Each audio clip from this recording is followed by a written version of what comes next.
Le plafond de commission pour son agent tombe automatiquement à 3% de sa rémunération annuelle, contre 5% pour les salaires inférieurs. Dans le cas d'Ekitike, cela signifie que son agent ne peut légalement toucher plus de 360 000 € par an, soit environ 2,16 millions d'euros sur la durée totale du contrat. Si l'agent représente aussi Liverpool dans cette transaction, ce qu'on appelle la double représentation autorisée selon l'article 12 alinéa 8A, le plafond monte à 6% de la rémunération du joueur, soit 720 000 € par an. Mais attention, cette double représentation exige l'accord écrit et signé des deux parties avant toute négociation. Le paiement doit s'effectuer en versements échelonnés tous les 3 mois pendant la durée effective du contrat, conformément à l'article 14 alinéa 6e pas de paiement anticipé, pas de commission sur les années non effectuées si le joueur part plus tôt. Voici le piège classique que je vois dans 60% des copies d'examen. Beaucoup de candidats calculent la commission sur la valeur du transfert de 75 millions d'euros en pensant appliquer les 10% autorisés pour l'entité de départ. Erreur fatale.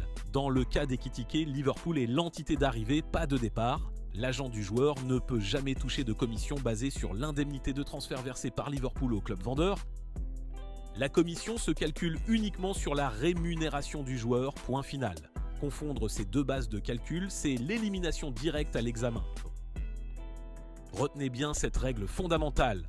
L'article 15, alinéa 2 du règlement FIFA établit deux seuils de rémunération qui déterminent tout. En dessous de 200 000 $ annuels, environ 180 000 €, l'agent peut toucher jusqu'à 5% du salaire du joueur.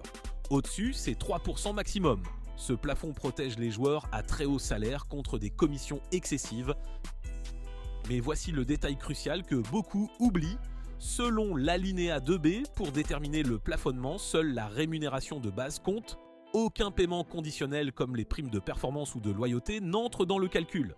Dans le cas d'Ekitike, même si Liverpool lui promet 2 millions d'euros de bonus pour 20 buts en saison, l'agent calcule sa commission uniquement sur les 12 millions d'euros de base.